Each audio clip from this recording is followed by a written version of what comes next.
Isa lang. Wait, ako na lang. Bye na.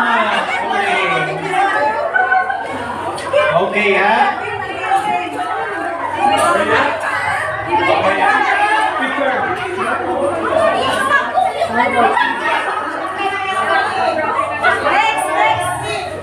Next!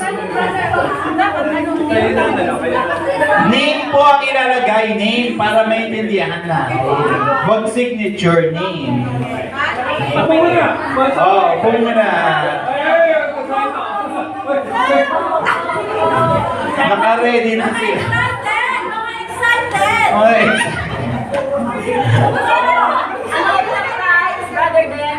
Wala muna. Wala muna. Ano yung bibigay niya? Okay. Ito, dadamihan na natin yung focus natin kasi baka dumating na si Principal Joel. So, ito na ang favorite ninyong pattern. Cuatro cantos! Go! Okay, cuatro cantos!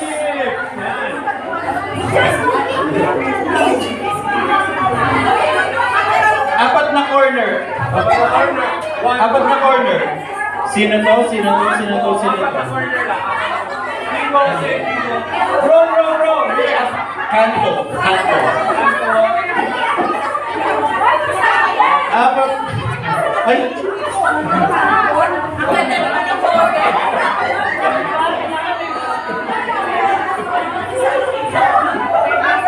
Cuatro cantos!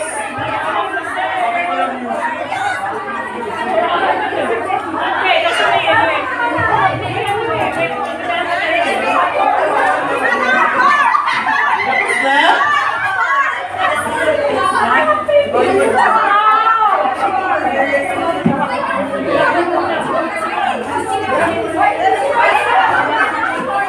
Okay, meron na pong nauna. Meron na pong nauna. Pero kailangan natin i-test.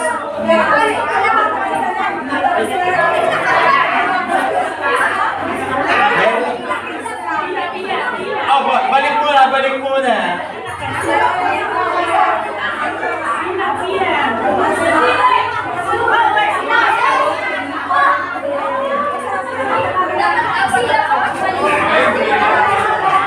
Okay.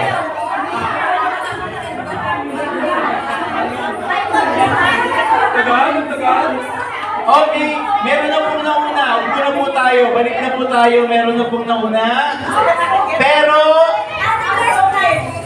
Pero hindi natin alam kung tama yung pinaglalagay nila dito. Marami pa.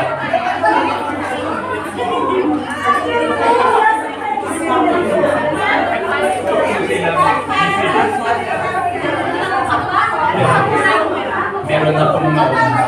Okay, upo na po tayo. Tingnan natin kung tama yung mga sagot nila. Now, before po tayo magpatuloy, meron po tayong konting commercial.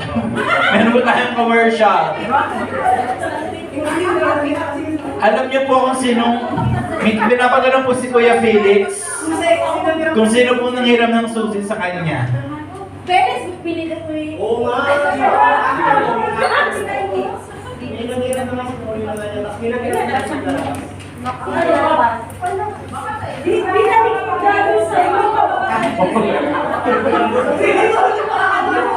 na yan. Okay. So, ang nauna na namang nagbigay sa akin ay si Ate Annabel, pero give chance to others naman. Pangalanan pala ninyo yung ano nyo. O, pangalanan ninyo. Kasi para may balik. Okay. Pero, isi-check natin kung tama yung mga nakalagay dito. So, kayo po ay si Ate Ellen. Ang sabi niya po ay si Ate Jen po ay may 2 anak. Ate Jen, may 2 anak nga po ba? Ano pong pangalan? Mary John at Mary John. Wow! Ang mga edad po? 24 years old, Kamban. Kambal? So, isa 22. Pagkambal ba 2 yung consider? Oo, isa lang yun. Parang isa lang yun eh.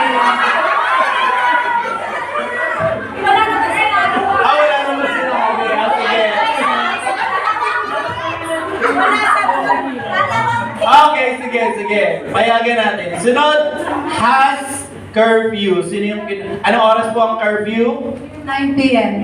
Bakit? Ayaw nila akong mag-stay ng matagal sa labas. Tama nga si Ma'am Sharon kanina. Mas mahal natin ang mga pets. Sunod, ito po ngayon, ia-allow natin yung isang tao lang yung nag-sign sa tatlo.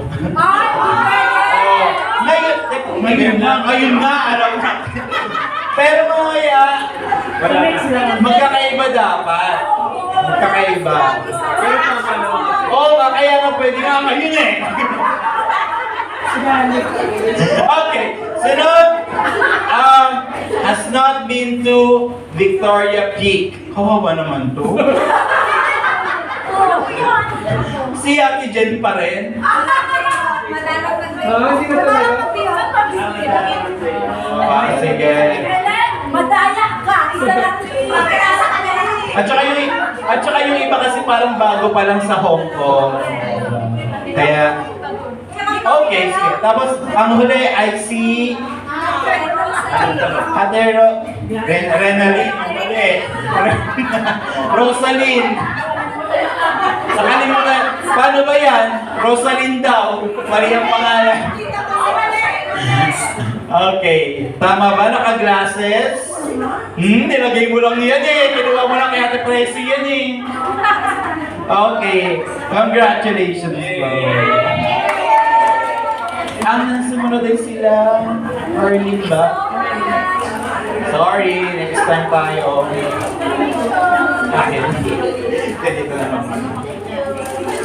Okay.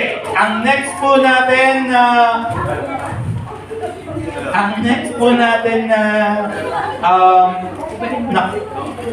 combination or pattern ay diagonal. Pagayon or pagayon.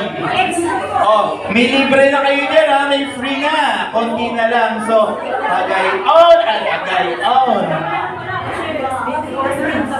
Kung nakakubuo sila ng corner kanina. So, depende sa inyo. Tapos na agad?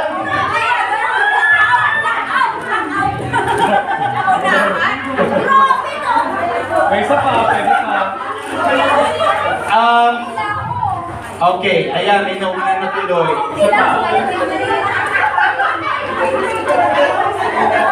May nauna na kaagad. Parang may mga nag-uusap sa mata. Japan. Okay, balik mo na sa upuan.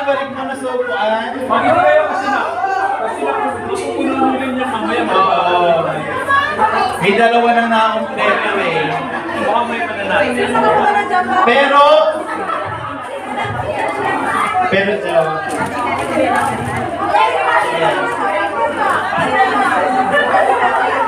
sige, ako itong ginawa ko.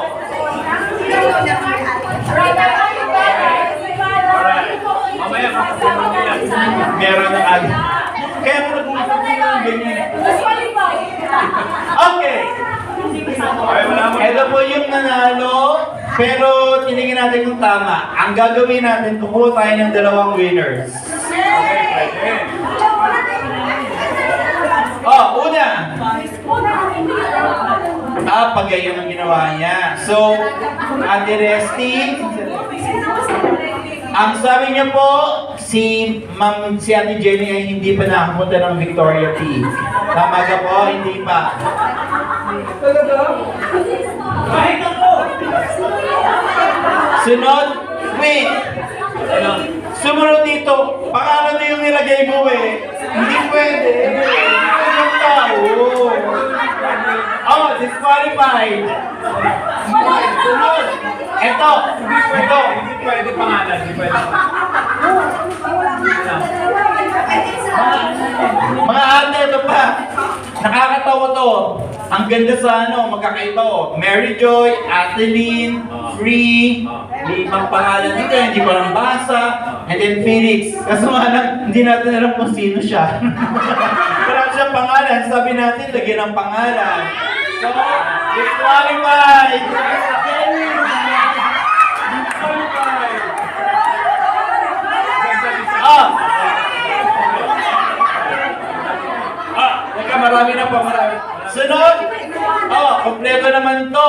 nakalagay Yoli, Hansel, Hilda, Hansel. Dalawang Hansel. Dalawa bang Hansel dito? Oh, yung isa Gretel. Sorry. Tsaka walang pangalan. Sunod. Yan, may pangalan. Ren. Ren din ba to? Ah, sila na ba to? Oh, Jen. Ang kinuwanan niya ay si Ate Jen, Ate Presi uli. Disqualified. Ate Sheila. Next. Mary Joy, Presi, Free, Very good. Mary Joy uli at Jen. At yung pangalan mo, sa'yo mo eh. Kasi kung pwede ito, tapusin ko na to. Dapat ibang tao. Madali So mamaya pwede nyung palitan basta ang... Oo, pwede nyo, dapat nyo palitan kasi I-erase nyo. oh, next, Jen, Annabel, Julian, Ate Hilda. Okay, pwede yun. Ano po ito? Sino po ito? Ate Felix. Ah, ayun. Pwede. Opo, sige po. Tingnan natin. Oh, alam na natin si Ate Jen, dalawang anak, di ba? Kambal. Ganun na tayo kalalim mong pagkakakilala. Sunod, si Ate Annabel po, enjoys coffee. Tama ba? Yes. And then, courtesy of Miss Cydia, free. And then, Julian is under 5 feet and 3 inches. Sana? So, ang dami... Okay. Ang dami niya sigurong sinayin. Oh, excited. And Felix has not been to Victoria P. Ang tagal mo na dito. Mag-date kayo ni Jenny, ha? Mag-date kayo. Pambihira kayo.